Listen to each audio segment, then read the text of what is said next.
स्वागत है दोस्तों। अभिनंदन और वंदन स्वीकार करें जितेंद्र त्रिपाठी का। दोस्तों, ये है मशहूर भारतीय cricketer Anil Kumble.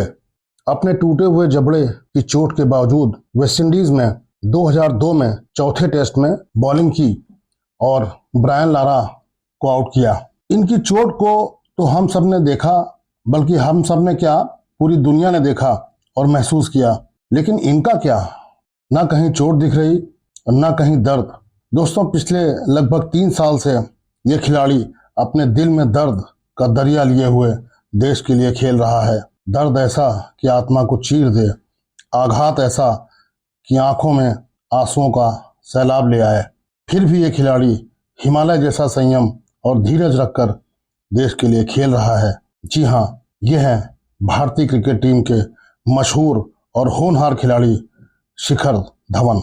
Under 19 cricket team से खेलते हुए गजब का खेल दिखाते हुए इस खिलाड़ी ने भारतीय टीम में अपनी जगह बना ली और लगातार अच्छा खेल दिखाते हुए टीम का अभिन्न हिस्सा बन गया। नाम, शोहरत, ग्लैमर, पैसा सब जबरदस्त रूप से कमाया और फिर इसी के सुरूर में भारी गलती कर बैठे। दोस्तों, कहीं मत जाइएगा, शिखर धवन की जिंदगी की कहानी अभी बाकी है। फेसबुक पर एक खूबसूरत चेहरे वाली महिला को फ्रेंड रिक्वेस्ट भेजते हैं। ये महिला क्रिकेटर हरभजन सिंह की फेसबुक फ्रेंड थी। 5 मिनट के अंदर फ्रेंड रिक्वेस्ट एक्सेप्ट हो जाती है और ये महिला थी आयशा मुखर्जी, जो कि ऑस्ट्रेलिया में रहती थी और शिखर धवन से कम 10 साल उम्र में बड़ी थी और ये किक बॉक्सर थी। अब दोस्तों, किक बॉक्सिंग एक तरह का मार्शल आर्ट का खेल है जिसमें हाथ और पैर दोनों से अपने प्रतिद्वंदी पर प्रहार किया जाता है। तो आइए जानते हैं शिखर धवन और आयशा की शादी की कहानी और कैसे कैसे आयशा ने शिखर धवन पर पंच और प्रहार मारकर उसे न केवल दिल दिमाग से घायल किया बल्कि उसका कैरियर भी बर्बाद कर दिया। दोस्तों, यहाँ ये बताना अत्यंत आवश्यक है कि शिखर दिल के बहुत अच्छे, मृदुभाषी और बहुत ही अच्छे आचरण वाले, विनम्र और कोमल हृदय इंसान हैं। शिखर धवन ये जान ही नहीं पाए कि शुरुआत से ही आयशा शिखर धवन का इस्तेमाल कर रही है। उन्होंने शादी से पहले वादा किया था कि भारत में आकर रहेंगी, लेकिन शादी के बाद तुरंत ऑस्ट्रेलिया चली गई। आयशा ने बीसीसीआई को धवन के खिलाफ मैसेज भी किए थे। चलिए आपको बताते हैं कि आगे फिर क्या हुआ। शादी के तुरंत बाद आयशा ऑस्ट्रेलिया चली गई थी। हालांकि उन्होंने शिखर से वादा किया था कि वह भारत आएंगी और आयशा की ये दूसरी शादी थी। आयशा की पहली शादी एक ऑस्ट्रेलियन जेंटलमैन से हो चुकी थी जिनसे उनकी 2 बेटियां थी और इसी के चलते अपने पूर्व पति से कमिटमेंट की वजह से वह अपनी बातों से पीछे हट गई। बता दें कि शिखर और आयशा की शादी सन 2012 में हुई थी। शिखर ने 8 साल की शादी में आयशा को 13 करोड़ रुपए भेजे थे, जबकि यह जोड़ी लगातार 1 साल तक भी साथ नहीं रह पाई क्योंकि आयशा अपनी बेटियों की देखभाल करना चाहती थी।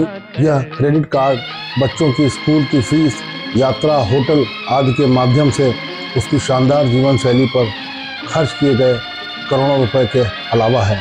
अब शिखर धवन का आयशा मुखर्जी से विवाह के बाद एक बेटा होता है जिसका नाम उन्होंने जोरावर रखा और जोरावर का जन्म भी ऑस्ट्रेलिया में ही हुआ था। इसलिए शिखर कभी भी अपने बेटे के साथ ज़्यादा समय तक रह नहीं पाए। शिखर ने ऑस्ट्रेलिया में 3 संपत्तियां खरीदी, जिनमें से ये सभी या तो संयुक्त रूप से या मुख्य रूप से आयशा के नाम थी, जबकि पैसा सारा शिखर ने दिया था। आयशा ने शिखर से शादी के बाद कुछ भी काम न करने का फैसला किया। उन्होंने अपनी किक बॉक्सिंग का करियर भी समाप्त कर लिया, भले ही वह शादी से पहले अच्छी कमाई करती थी। आयशा ने अपने पिछले पति से बच्चे का भरण पोषण प्राप्त करते हुए शिखर को अपनी पिछली शादी की 2 बेटियों के लिए भी भुगतान करने को कहा। उनसे उनकी विदेश यात्राओं, विदेशी छुट्टियों और यहाँ तक कि कुत्ते के प्रशिक्षण के लिए भी भुगतान लिया। अब देखते जाइए कि आयशा मुखर्जी ने कैसा कैसा जुल्म शिखर धवन के साथ किया। शिखर की शादी पूरी तरह से तब टूट गई जब शिखर ने ऑस्ट्रेलिया में सभी संपत्तियों का मालिकाना हक आयशा के नाम पर स्थानांतरित करने और उनकी बेटियों पर भारी रकम खर्च करने से मना कर दिया।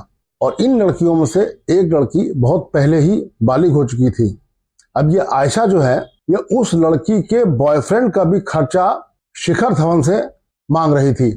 आयशा ने एक संपत्ति की बिक्री से भारी रकम कमाने के बावजूद एक मैसेज लिखा कि कैसे वह आर्थिक रूप से वंचित थी और उसे अपनी बेटी के प्रेमी से पैसे मांगने पड़ते थे। और इस मैसेज को उसने अपने बैंकर बीसीसीआई भारत के शीर्ष अधिकारियों को भेज दिया, जबकि शिखर, आयशा और उसकी 2 बेटियों, 3 कुत्तों और जोरावर, बेशक जोरावर पे तो ज्यादा खर्च होता ही नहीं था क्योंकि वो तो छोटा बच्चा था, लेकिन इन सबके भरण पोषण के लिए हर महीने लाखों रुपए देते थे। भले ही आयशा को इस शादी से लाखों करोड़ों का फायदा हुआ हो, लेकिन शिखर धवन से आपसी सहमति से तलाक के लिए उसकी मांग 2.5 मिलियन ऑस्ट्रेलियन डॉलर यानी भारत के 13 करोड़ रुपए, जो जोरावर की कस्टडी और ऑस्ट्रेलिया की सारी संपत्ति उनके हक में जाए, यह आयशा की मांग थी। शिखर इस मामले को सौहार्दपूर्ण ढंग से सुलझाने की उम्मीद में इस पर सहमत हो गए, लेकिन आयशा फिर भी देरी करती रही। इस साल मार्च में शिखर धवन ने आखिरकार उनकी मांगों को मानने से साफ इनकार कर दिया और क्रूरता के आधार पर तलाक का मुकदमा दायर किया।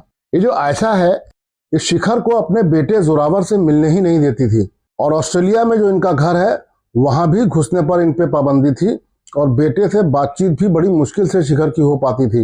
अब सोचिए कि एक बाप अपने 5 साल 7 साल के बेटे से बात नहीं कर सकता, कितना दर्द उसके मन में होगा। शिखर ने इस तरह की एक पोस्ट ट्विटर पे भी की थी, ट्विटर जो कि आज का एक्स है, और वो इतनी भावुक पोस्ट थी कि उसको पढ़कर और उसको सुनकर आपका हृदय ही द्रवित हो जाएगा। एक अजीब सी बेताबी है तेरे बिन, रह भी लेते हैं, रहा भी नहीं जाता। आयशा ने अपनी तलाक की याचिका का खंडन तो भेजा, लेकिन इसमें मूल रूप से उसके आरोपों का कोई ठोस जवाब नहीं था। उनकी प्रतिक्रिया में शिखर के खिलाफ एक भी आरोप नहीं था कि क्या उसने कभी उसके साथ क्रूर व्यवहार किया था या शादी में कोई गलत काम किया था। शिखर ने हर आरोप के लिए दस्तावेज मुहैया कराए हैं। आयशा ने अदालतों की तारीखों पर भारत नहीं आने का फैसला किया। उसने उन वकीलों को हटा दिया जो उसका प्रतिनिधित्व कर रहे थे। कोर्ट ने कहा कि वह जानती है कि उसके पास खोने के लिए कुछ भी नहीं है, भले ही वह क्रूरता के वैवाहिक अपराध का दोषी साबित हो जाए। कोर्ट ने शिखर को जोरावर से मुलाकात का अधिकार दे दिया, लेकिन कस्टडी पर कुछ भी टिप्पणी नहीं की है, क्योंकि यह समझा जाता है कि बच्चा एक ऑस्ट्रेलियाई नागरिक है, इसलिए वह इस पर निर्णय फिलहाल तो दे ही नहीं सकते। अदालत ने भारत सरकार से जोरावर की कस्टडी पर निर्णय लेने के लिए ऑस्ट्रेलियन गवर्नमेंट को हस्तक्षेप करने के लिए कहा है। बहरहाल अब शिखर अपनी गलती पर पश्चाताप कर रहे हैं और ये सीख भी दे रहे हैं युवाओं को कि मेरी जैसी गलती मत करना। जल्दबाजी में सोशल मीडिया के चक्कर में इतने बड़े फैसले न लेना। दोस्तों, शिखर एक अच्छे इंसान हैं और हम सब यही चाहेंगे कि इंडियन गवर्नमेंट इस प्रकरण में उनकी मदद करे। शिखर का क्रिकेटिंग कैरियर पुनः पटरी पर लौटे। हालांकि वे अभी आईपीएल की टीम पंजाब किंग्स 11 के कप्तान हैं और हम सब जानते ही हैं कि वक्त बहुत बड़ा मरहम होता है। जैसे जैसे वक्त बीतेगा घाव भरेंगे, दर्द कम होगा और जीवन के अंधकार में नई रोशनी की किरणें फूटेंगी।